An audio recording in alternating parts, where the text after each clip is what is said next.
This is a 24/7 job. Do you understand me? I don't care what you think about her.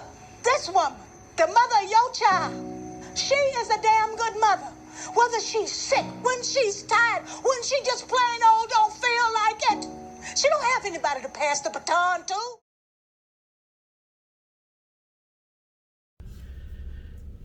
What's up, all my inspirational tea sippers? This is Shantara, and welcome back to my channel, you guys.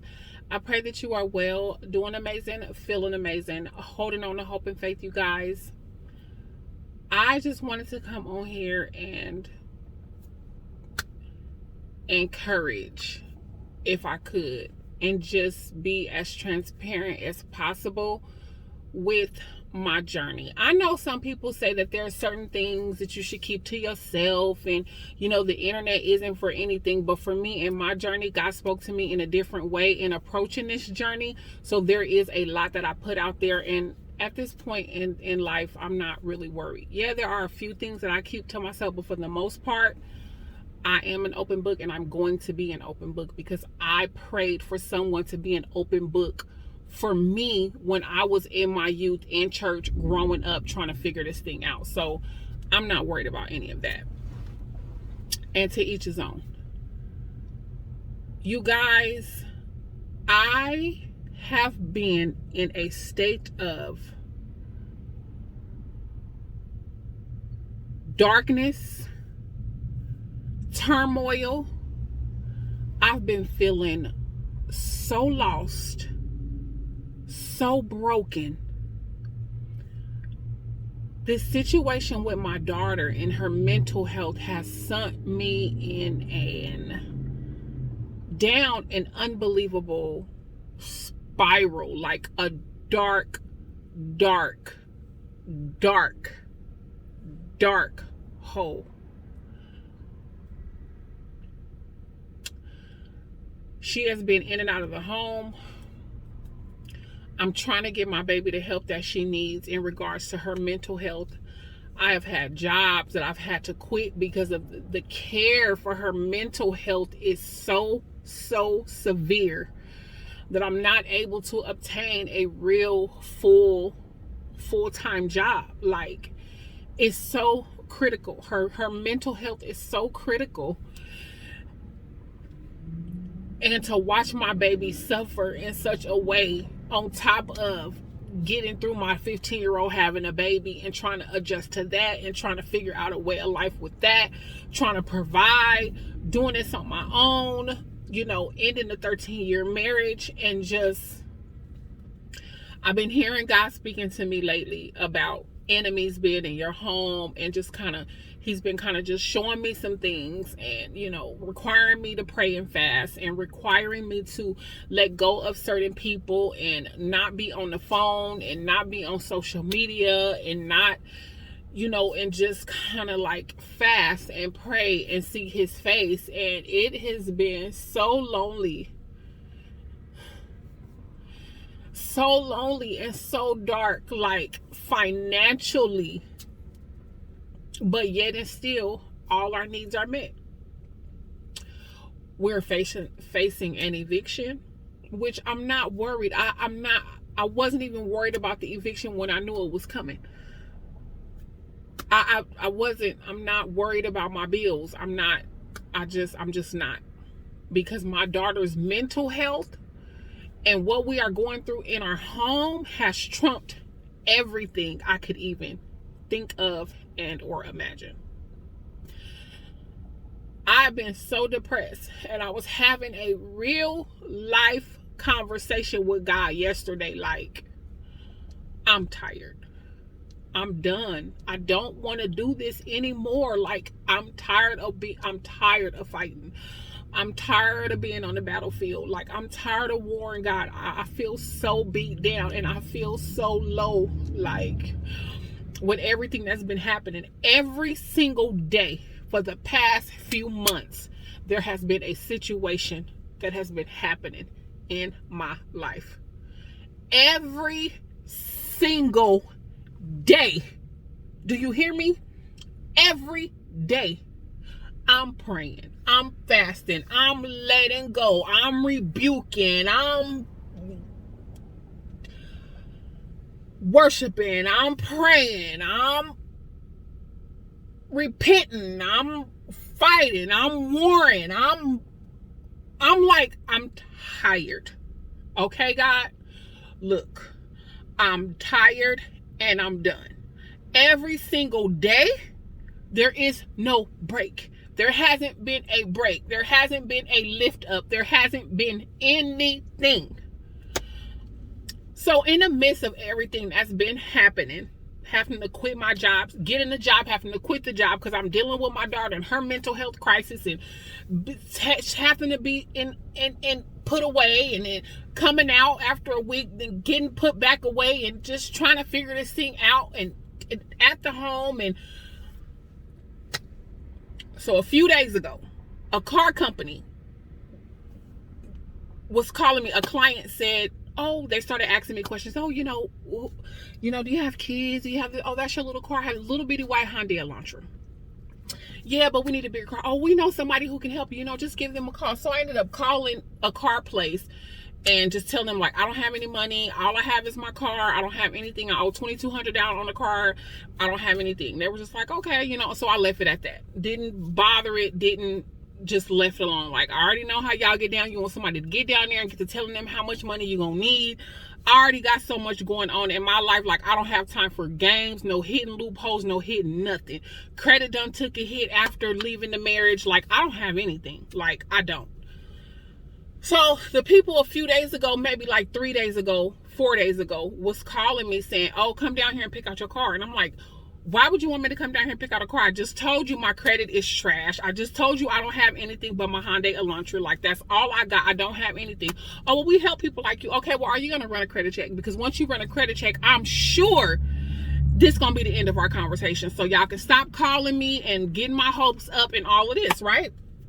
And so I'm telling her, like, I don't have it. I just don't have the energy. I can barely talk to anybody without bawling, crying. And I'm just like, I don't. She was like, okay, well, just fill out the application and we're going to run your credit and see. So I fill out the little application, not thinking nothing of it. Boom. Okay. Just to get them out of my ear and just to stop calling me. So she calls me back not even 5 minutes later, like, oh, I just got your application. What kind of car were you looking for? I was like, well, if anything, I'm looking for an SUV, but right now I'm not in a position to do any of that or whatever. And she's like, oh no, it's okay. Just come on down, clean your car out and come on down if you're looking for an SUV. And I'm like, clean my car out and come on down. I'm like, well, I'm actually off today because I had to quit my job because of what happened with my daughter.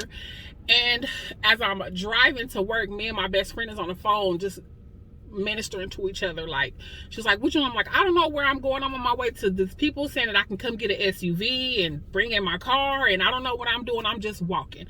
I don't really know. I'm just trusting God, and I don't know what I'm doing. I'm just going. And we were just basically saying how God is going to bless us even in the midst of high food prices, how God is still going to be God in the midst of raising rent prices. Like, God is still going to be God in the midst of what is going on. Like, because I have been so dark, like I can barely lift myself up. My spirit, my soul, my physical, my everything has been literally overwhelmed with trying to save my baby. And so I get down there, y'all, and my credit is like 5, looking like a $5 foot long. Do you hear me? I am in a brand new beautiful blue Chevy Equinox with nothing but my driver's license. Like, nothing but. When I tell y'all, I was literally on the floor, like, crying, couldn't believe it. Like, affordable, I can make the payments without no problem, no issues. Like, it is just a beautiful, roomy car for me, the kids, and a grandbaby. Like, we are comfortable. Like, so grateful, so thankful. Right after that, boom, something else happened with my daughter. The next day after that, boom, something else happened with my daughter. Next day after that, boom, something happened at school. And I'm just like,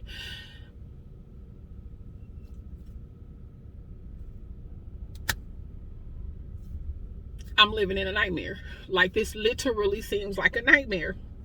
I'm at the store today and I'm just like trying to get everything that I can get. Didn't have enough money for all of that. And I'm just like, you know what, God? So I go home And I'm just like, I'm in the kitchen and I'm like, I said out loud, you know what? I don't need anybody. Lord, all I need is you. I'm not about to call nobody and ask nobody for no money. I'm not about to call and remind anybody of anything. I'm not about to ask anybody for anything. As long as I am your child, you are all I need, and you will never leave your child, nor will you ever forsake your child. And that's on period. And that's what I said in the kitchen today. But 2 days ago, I was sitting in my car after I had to quit my job, and just sitting in my car, just crying. I sat in my car for 5 hours, literally. 5 hours just crying out to God, like, Lord, please remember me. Please remember me. Remember my heart. Remember my genuineness. Remember all the seeds that I've sown. Remember everything that I've done. Like, remember me blessing other people. Like, just remember me. Remember me. Like, remember me and just help me.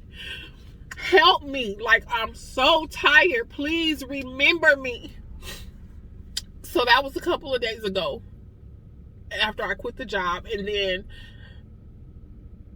this was a new job. I was working at the other job. I had to quit that job overnight because of what was happening, because I was gone all day. Then I had another day job. I had to quit that job because of what was going on. And I'm just like, you know what?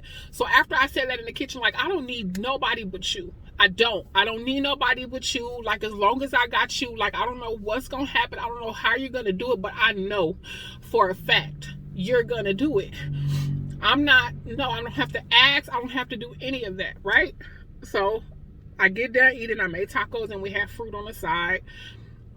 And I go and I'm in the living room talking to the kids or whatever, hanging out with them. Then they go off and do their own thing. And I'm just sitting there. Just sitting. Because I'm telling you, my body is so tired from the warfare and just so tired of just every day going through something. Every day, after school, paperwork, calling, mental health, psychiatric counselors, like every single day for the past, look, it's been hell. When I tell you it's been hell, it's been hell. Okay? So I'm sitting on the couch facing an eviction. I'm not worried about none of that though. Not worried about my bills. I'm not. Never have been worried about the bills. Like, whatever. If they kick us out, whatever, we'll have enough time to do whatever. The Lord gonna work it out. Like, I've never been worried about the bills ever. No. So I'm sitting on the couch just now, probably like 45 minutes ago, and I get a ding on my phone, a Cash App ding. And when I tell y'all it was a Cash App for $1,000, the Lord blessed my best friend in such a way to where he put it on her heart to give me the money. And when I called her and I was just like, thank God, you know, I'm so grateful. I'm thankful. Like, you just have no idea. I was just at Walmart, couldn't pay for everything that we needed. Like, you just don't understand. And she was like, well, in my mind, I was trying to give you something else. It wasn't that much. But she said, I heard it twice. And the Lord said, give Shantara this. You know, and she said, I said, okay. You know, she's like, well, I was thinking about, you know, everything that I had to do. And she said, then on a different day, she heard the Lord say, give Shantara $1,000. And she said, okay. And so I just began to thank God and just give God glory. And it was just enough. It was just enough fuel to keep me going. You know what I'm saying? Because I was just having this conversation with him yesterday. Like, I'm done. I don't want to do this. I cried all day yesterday. I'm like, I'm in such a low spot. I'm trying to pull myself out. I'm trying my best. I am trying my damnedest to pull myself out. And every time I try to pull myself out, it's something. I'm overwhelmed. My kids always need. I give my life.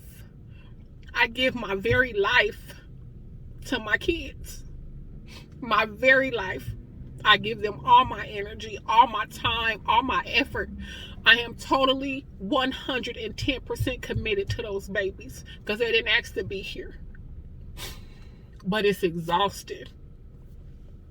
And so today was just enough ammo for me to keep going. Just enough ammo on top of the job offer that I received today is just enough to keep me going. Just enough to keep me going. And if I can say anything today, it would be, if the Lord says when the birds get up and they don't have to worry about what they're going to eat, what they're going to drink, how they're going to figure it out, and I love you more than the birds of the air, how much more do you think I will take care of you? And I know a lot of times it seems like God is not listening.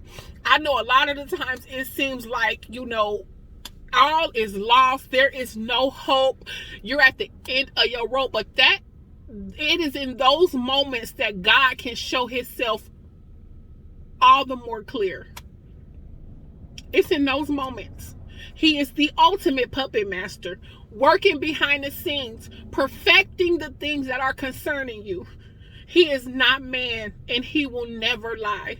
So I just want you to be encouraged to hold on, even in my darkness, even what I'm dealing with, even with, it's enough for me to continue to hold on to hope and faith. Hold on to hope and faith, and to press. These last few months, I don't even know how I've been going on. I know it's nobody but God, because it is, Shantara can't do it. Shantara can't do it. Shantara can't do it. And it's in my weakness that I can hold on to him and say, dear God, I'm strong because you are the only one who is getting me through this. So I said all that to say, just keep pressing in God. Keep looking up. Do not give up. And I pray to God, my prayer tonight for you guys is for God to remember you. And to remember the sacrifices, and for him to remember all of your seeds that you've sown, and for God to remember your heart. That's why it's so important to always do good. That's why karma is so real, and he knows he knows what I put out there in the earth, and he is going to reward us 100-fold. 10-fold, 100-fold. It's going to come back to you. It's going to come back to you. So I pray to God that this little message encourages you in such a way. I pray to God that you hold on. I pray to God that the Lord opens up a window for me and pour me out a blessing to where I will not have room enough to receive, so that I can bless you guys. He knows my heart. He knows my heart. This is Miraculous May. I heard it at 5 o'clock in the morning the other day. We are in Miraculous May. Fast and pray. Seek God. Turn away. Repent.